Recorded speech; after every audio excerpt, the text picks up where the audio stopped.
Ndakuramutse nogenda gushimira umukunzi wa Vyacu TV. Uno musi rero tugiye kurabira hamwe bimwe mu bintu vyo gufasha kugira ngo urukundo rwawe rubandanye rumeze neza. Nibaze yuko wamaze kugira subscribe kuri channel ya YouTube yacu canke se abone, kandi no musi inama tuza kuguha zizakugirira akamaro. Ikintu ca mbere ukwiye gukora nuko ukwirinda kumarana umwanya munini n'umukunzi wawe.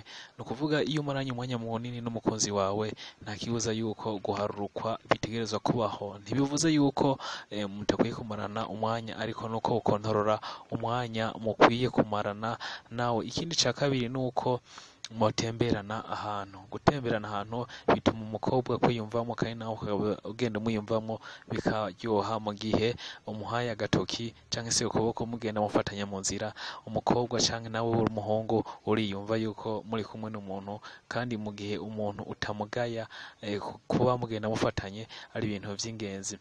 Ikindi kintu no kubwira cyo gufasha nuko wokwirinda urukundo rw'ibanga.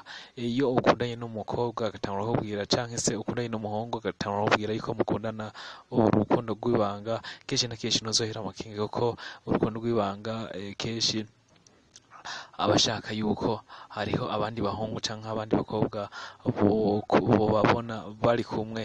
Ivyo rero no kubwira yuko mu gihe uri mu rukundo kwirinda ico kintu. Ikindi ca gatatu nuko wokwirinda mu gihe uri umuhungu yuko ukwiyerekana yuko uri umuntu akomeye.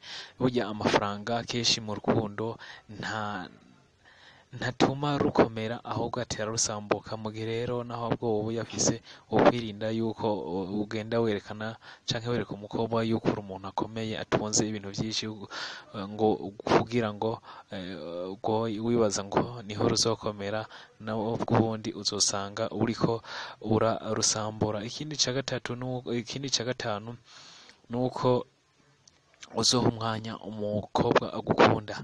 Iyo umuntu agukunda ni vyiza yuko nawe umukunda, woye utamuha umwanya, woye kuzosanga uriko wiruka inyuma y'igitutu, mu gihe ugukunda ahari nawe umutesheje agaciro kandi ababaye. Hanyuma ikindi nuko mu gihe mushwanye n'umukobwa canke se n'umuhungu, ni vyiza kwitabaza canke se kwifashisha inshuti ziwe. Mwoye rutararama, ni vyiza kwifashisha inshuti kugira ngo zishobore kubahuza. Ikindi c'umunani nuko mu gihe ubabaye, mu gihe umukunzi wawe akubabaje, si vyiza kwihutira gufata ingingo. Ni vyiza kurindira agashavu kagahera kugira ngo ufate ingingo. Ivyo vyogufasha cane mu gihe ukeneye yuko urukundo rwawe rukomera, aho kwihutira gufata ingingo, ahubwo ukabasha guca make. Ikindi ca cenda nuko umukobwa ukunze agubabaje, si vyiza yuko uca wivumbura, ahubwo kuko ushobora kwivumbura yashatse kuraba yuko koko umukunda. Ni vyiza rero naho guca make navyo vyogufasha. Ikindi ca cumi arico ca nyuma, ni vyiza kumuririmbira nubwo ibintu benshi badakunda. Kuririmbira umukunzi ukunda ni vyiza, kandi biba bigenda bimuryohera, kandi biba bigenda nyene bimuryohera. Reka ndakwipfuriza success, no kuvuga gutera imbere. Zino nama ndaguhaye nizere yuko zishobora kugufasha, nubwo zitogufasha wewe zikazofasha umugenzi wawe. Nivyo vyiza rero, nivyo nagusaba yuko wogira ukayisangiza, ukagira sharing. Ni waba uyikunze naho ukandika ukafyonda like, navyo biduha intege twebwe twakoze kano ka video, kandi nizere yuko kagufasha. Izo nama 10 ari iz'ingenzi.